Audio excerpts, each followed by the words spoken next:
All right.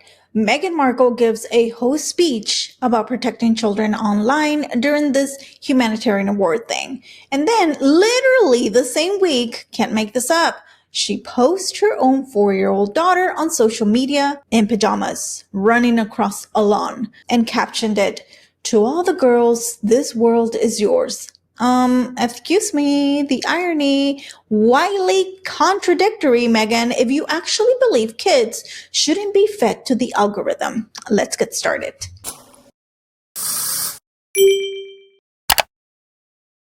Hello everyone, I'm Star Chairs, and in this channel, we analyze video and articles through the lens of PR. Now let me pull up that social media post that she did. Okay, so here's the post she posted a day ago. And it says, "To all the girls, this world is yours. Do everything you can to protect your rights. Use your voice, support each other. We will do the same for you."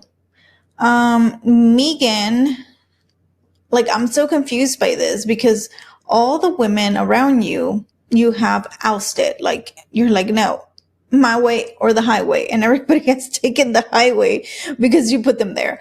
But okay, let's continue reading. "It's your right and our responsibility. Go get him, girl. Happy International Day of the Girl." She sounds so old when she does this because she's like really trying hard to be cool or stay cool, in my opinion, of course, my humble opinion. And then let me show you the video that I'm talking about, because when she did the video, because she did the video first and talk about mental health and blah, blah, blah, and children's safety. And then she posted Lily. I'm like, what? The irony, the hypocrisy. Okay, so we'll keep it because it's a 3-minute long video. And I put the captions on the bottom so we can kind of listen to it better. Okay, right here. Well, we are so thrilled to be here to support, of course, what is happening in this space and on this very important day with Project Healthy Minds. So for this next panel, we're going to turn to one of the most urgent questions facing families today. What's happening to childhood, and how and what do we do to allow our children to just be children? We're here. Maybe not post them on social media without their consent. That's a good one. Ago, we met with families whose worlds had been absolutely shattered.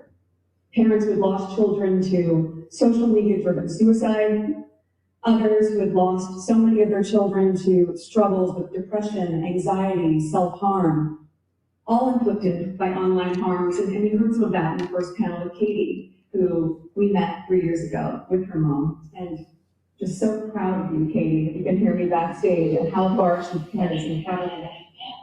So in the sit down that we had a few years ago, what began as individual tragedies became the foundation for the Parents Network.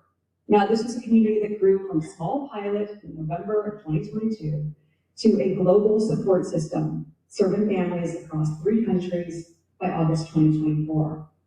What we learned in these moments is these parents, they didn't just need therapy. They needed other parents who understood their very specific grief. And when they came together, they weren't just sharing stories, they were creating a movement. See, she says that she's built this with the parents and more parents to learn. And I'm just thinking, lead by example then. Lead by freaking example. Like, what? This is what gets me very upset.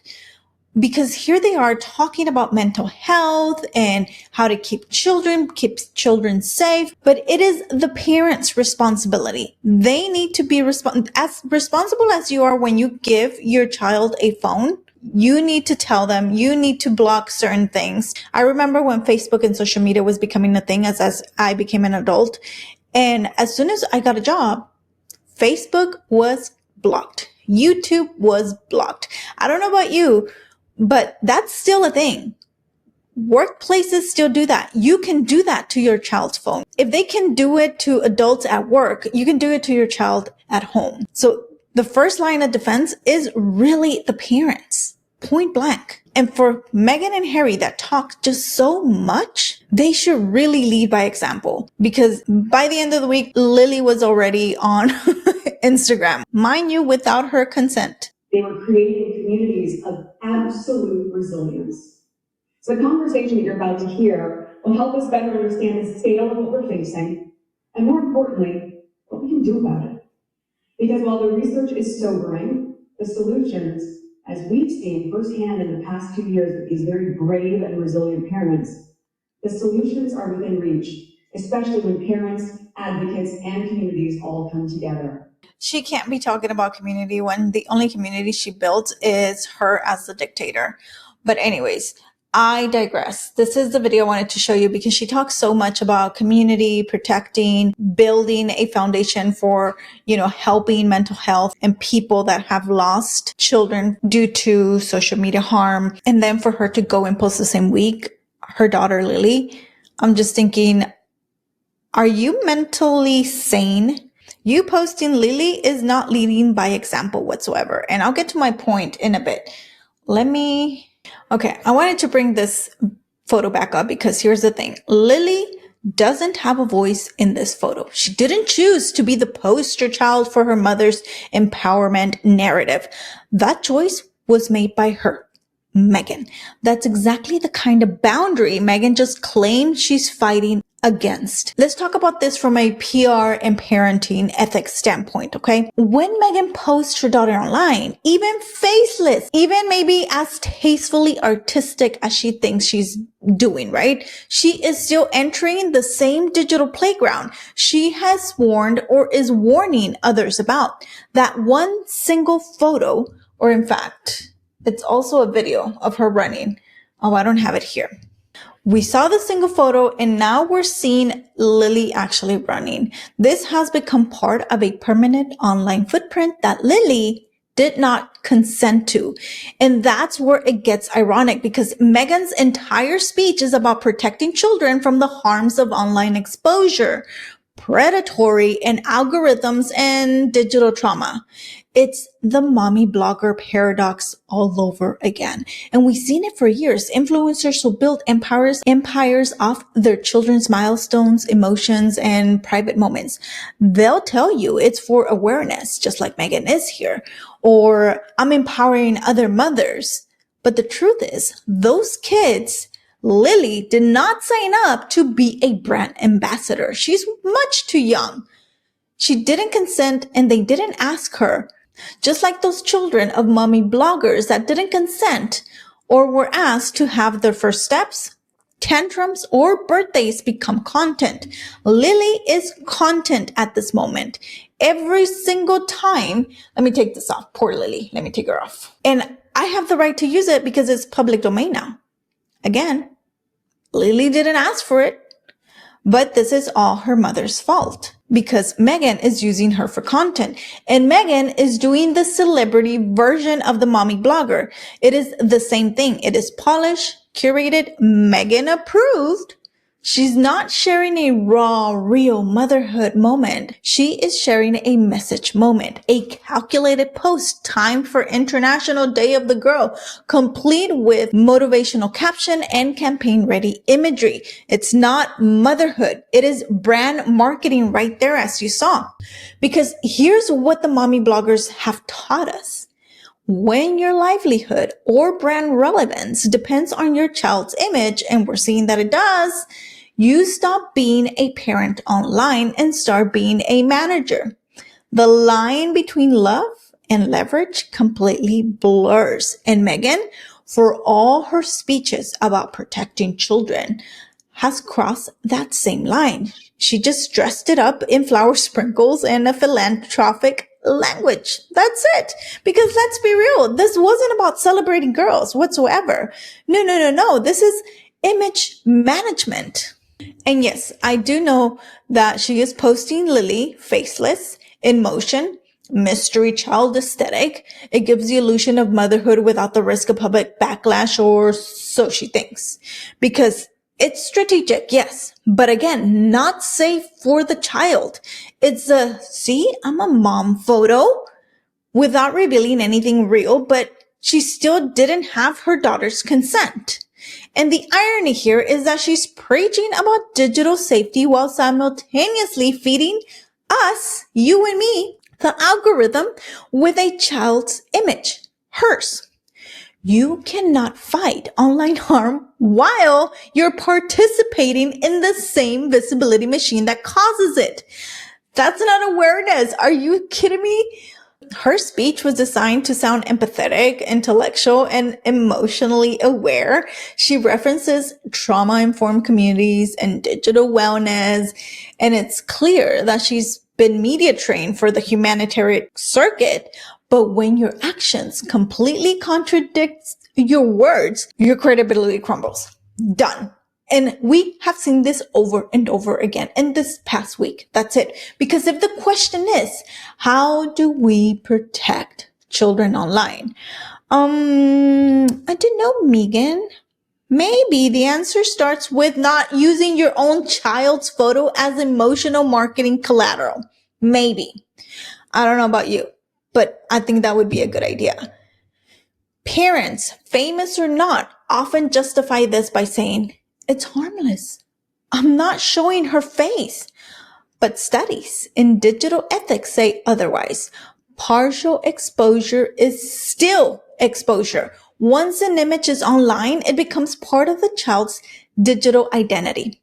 Searchable, shareable, and potentially monetizable. Even a faceless photo becomes currency in the attention economy. And Meghan, if she pays any attention to all the speeches that she gives, she would know this.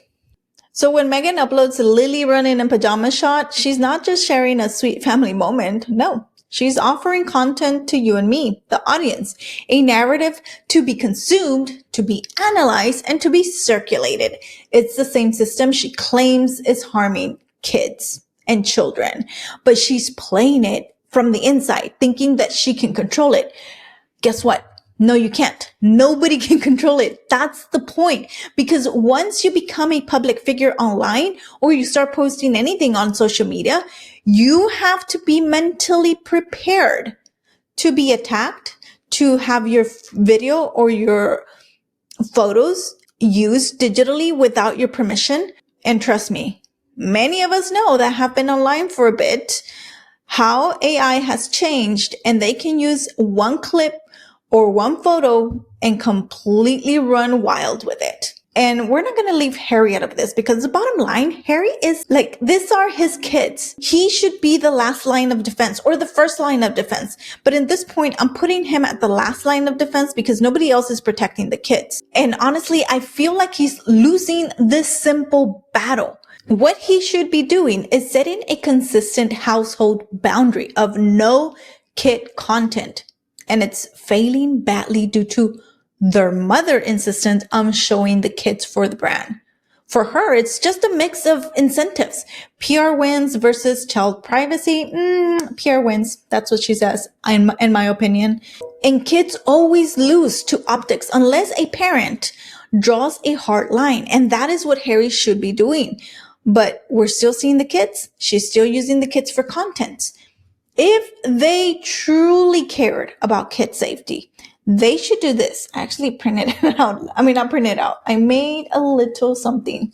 Where is it? This is what they should do. They should do no kid content rule until the child is old enough to give informed consent and can revoke it as well. Zero campaign usage. No cost marketing visuals that feature your kids ever. That's what Harry should say. Private, not public. Audit past post and walk the talk. Pretty much, if they're giving speeches about child safety, they shouldn't be putting up their children for brand content whatsoever. And this is where Harry's advocacy also collapses. He's pushing platforms to change while his own house still treats a child's image as a messaging lever. The contradiction here is why people call it performative. Whew. All right, y'all. What did we learn today? Do not use your kids, your children as content. A simple no should be easy enough, but some people have difficulty with that. All right, y'all. Thank you very much for watching. Let me know what you think in the comment section below. You know I love reading your comments. And don't forget to like and subscribe before you leave. And if you hype my video, I would really appreciate it so we can reach a lot more people. Thank you very much for watching, and I'll see you in the next one. Bye.